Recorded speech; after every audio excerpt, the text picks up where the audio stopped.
ইরানের জেনারেল ইসমাইল কানি জীবিত, মৃত্যুর গুজব ভিত্তিহীন, নিশ্চিত করল তেহরান। বিস্তারিত প্রতিবেদনে দেখুন। সাম্প্রতিক আন্তর্জাতিক কিছু অনির্ভরযোগ্য সোর্স এবং সামাজিক যোগাযোগ মাধ্যমে ছড়িয়ে পড়ে যে ইরানের কুদস ফোর্সের প্রধান জেনারেল ইসমাইল কানি নিহত হয়েছেন অথবা আর বেঁচে নেই। তবে এই তথ্য সম্পূর্ণ মিথ্যা বলে প্রমাণিত হয়েছে। সত্য তথ্য কি বলছে?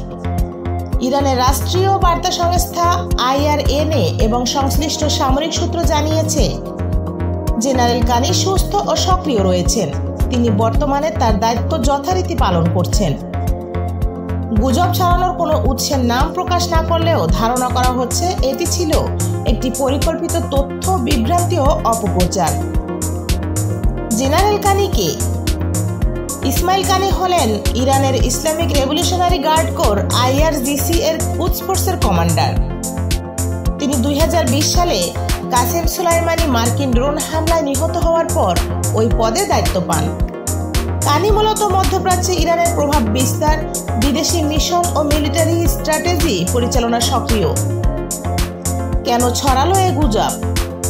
বিশ্লেষকদের মতে, মধ্যপ্রাচ্যে চলমান সংঘাত, ইসরায়েল ইরান উত্তেজনা এবং কুদস ফোর্সের ভূমিকাকে ঘিরেই এই ধরনের ভুয়া খবর ছড়িয়ে বিভ্রান্তি তৈরি করা হতে পারে।